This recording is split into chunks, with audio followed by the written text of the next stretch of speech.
గుండెల బరువు కన్నీటి వరదలు కారుతుంది కదా.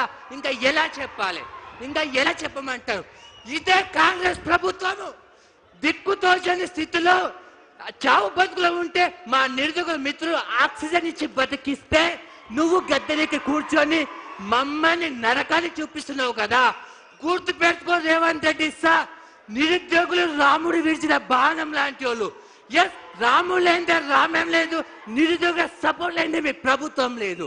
అవునాగా ఇక్కడ వచ్చిన నిరుద్యోగులు ఒక్కొక్కరు సైనికుల కదిలి నీ పీదని కూలతోయపోతే అప్పుడు నన్ను అడుగు. ఎస్ అవునా, ఇదే బీఆర్ఎస్ గవర్నమెంట్ గత ప్రభుత్వం ఇచ్చిన నోటిఫికేషన్ ను నీ ఖాతాలో వేసుకున్నావు కదా. నీ దమ్ము ధైర్యం ఉంటే అదే అయోధ్య రాముడి ప్రమాణం చేసి చూపెట్టు, ఇది నేను ఇచ్చాను అని చెప్పగలవా? ఎస్, నీ మనవాడు పూరీలు చేసుకుంటే ఏమన్నావు, పూరీలు చేసుకుంటే ఏమన్నావు, అదే మనవాడుని టీజీపీఎస్సీ అని కొట్టి చూపెట్టు. నోటిఫికేషన్ నీ ప్రభుత్వం ఇచ్చిందా లేదా? గత ప్రభుత్వం ఇచ్చిందో తెలుస్తుంది కదా. అప్పుడు వాడు అంటాడు, తాత ఇది మన నోటిఫికేషన్ కాదే, కేసీఆర్ తాత ఇచ్చిన నోటిఫికేషన్ అంటాడు కదా. అవునా కాదా? ఎస్, నేను ఒక రిక్వెస్ట్ చేస్తున్నా, గీతమ్మ విని ఒక రోజు ఆన్లైన్ పెట్టకమ్మా, అప్పుడైనా మా బాధ ఏంటో తెలుస్తుంది. అవునా కాదా? అయ్యే ఎస్, నువ్వు పెట్టుకునేది ఎవరితో? ఈ నిరుద్యోగుల గురించా? ఈ నిరుద్యోగులే పడిపోతున్న నీ కాంగ్రెస్ జెండాను భుజంపై మోసి ఒక్కొక్కట్ల జీవితం ప్రాణం పెట్టి పత్తి చేనులో కాలు మొక్కి నువ్వు ప్రభుత్వాన్ని తీసుకొస్తే ఏమంటావు? పేడ్ ఆర్టిస్టా? మేం పేడ్ ఆర్టిస్టా? కెమెరా అక్కడ తిప్పండి, వీళ్ళు వచ్చిన నిరుద్యోగులు పేడ్ ఆర్టిస్టా తెలుస్తుంది. వీడి కళ్ళలో కాలం పడాలి, వీడి కళ్ళ మంట పడాలి. అవునా, ఏ నిరుద్యోగులు అయితే నువ్వు తప్పుగా మాట్లాడినావు, అరే నిరుద్యోగులు శూన్యం నుంచి సునామీని సృష్టించి తెలంగాణ తెచ్చిన వాళ్ళము. అదే నిరుద్యోగులు, అదే నిరుద్యోగ ప్రభుత్వాన్ని మార్చి నిన్ను గద్దెనెక్కిస్తే మమ్మల్ని అవహేళన అంటావా, మమ్మల్ని పేడ్ ఆర్టిస్ట్ అంటావా? గుర్తు పెట్టుకో రేవంత్ రెడ్డి సార్, నిన్ను మమ్మల్ని చావమంటున్నావు కదా, మా శవాలతో రాజకీయం చేస్తావా?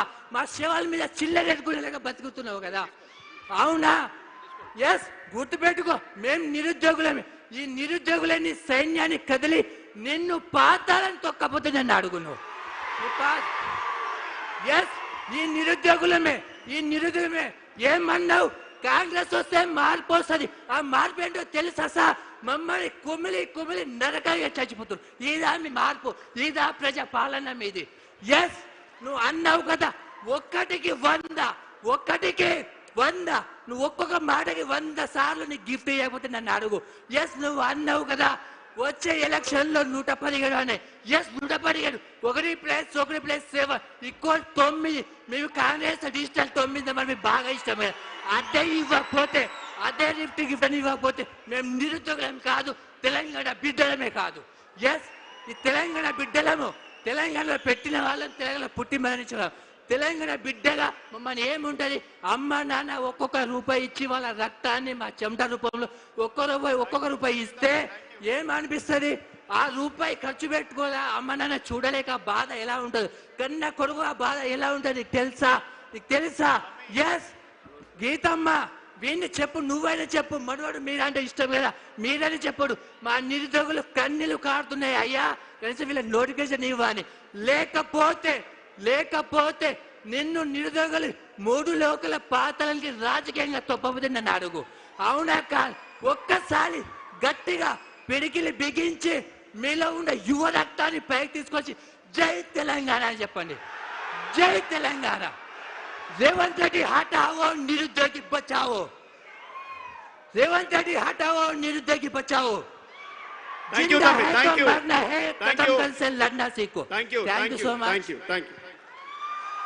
నిరుద్యోగ మిత్రులు గుర్తుపెట్టుకోవాలి, దయచేసి సమయాన్ని దృష్టిలో పెట్టుకొని మాట్లాడాలి.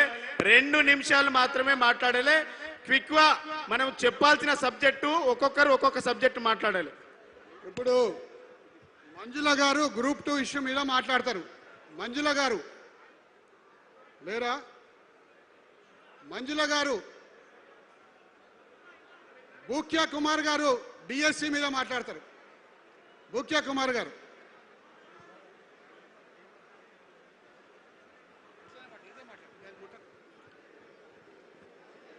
వేదికను అలంకరించిన పెద్దలందరికీ,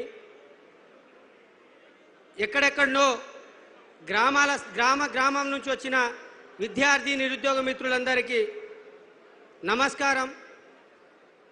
ఈరోజు ఈ కాంగ్రెస్ పార్టీ నిరుద్యోగులకు ఉద్యోగ నోటిఫికేషన్ ఇస్తుందా ఇయ్యదా అనేది నేను రెండు ఎగ్జాంపుల్ చెప్తా. ఈ కాంగ్రెస్ పార్టీ ఉద్యోగ నోటిఫికేషన్ ఇవ్వదని చెప్పేసి తన ఆర్థిక శాఖ నుంచి క్లియరెన్స్ తీసుకున్న 10,954 జీపీఓ పోస్టుల నోటిఫికేషన్ వచ్చింది. వచ్చిందా రాలేదా? మరి వచ్చిన నోటిఫికేషన్లో 5,000 పైచిలకు ఇవాళ విఆర్ఓలతో భర్తీ చేసింది కాంగ్రెస్ ప్రభుత్వం.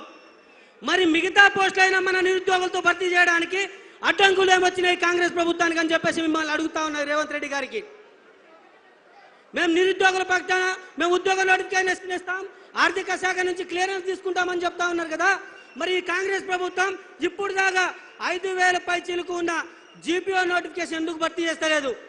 అంటే అప్పుడు మేనిఫెస్టోలో చెప్పి మోసం చేసింది ప్రభుత్వం, ఇప్పుడు మోసం చేస్తూనే ఉంది.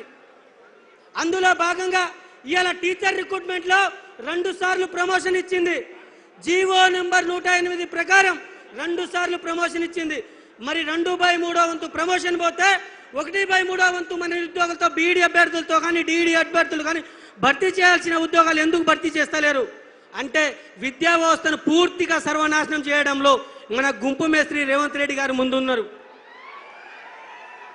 అయ్యా రేవంత్ రెడ్డి గారు, మీరు గుంపు మేస్త్రియే, కానీ మీరు గుంపును సక్రమంగా నిర్వహించలేకపోతున్నారు.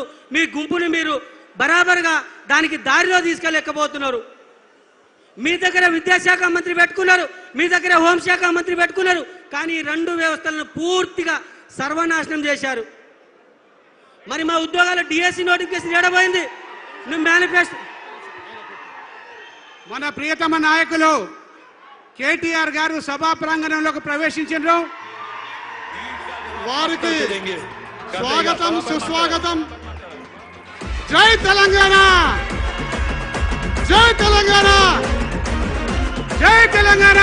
ఆగమైతుంటే తెలంగాణ తమ్మి బరాబర్ వస్తడి రామన్నా. ఏ భయమేంటిరా మన గుండెల్లోనా, బాజాప్త తెచ్చినాము తెలంగాణ. ఏ లాఠీ తూటాలకు ఎదురెళ్ళిన మనమే ఈ కేసులకు నిందలకు భయపడతామా? చెరబెడుతుంటే మన తలనే వంచుతామా? ఎత్తిన గులాబీ జెండనే దించుతామా? బరాబర్ బాజాప్తా జై తెలంగాణ, పెద్ద సారు పైన గురవాలే గులాబీ వానా. జై జై తెలంగాణ, జై జై తెలంగాణ, జై జై తెలంగాణ, జై బరాబరు బాజాప్తా జై తెలంగాణ, మళ్ళా బంగారమై మెరవ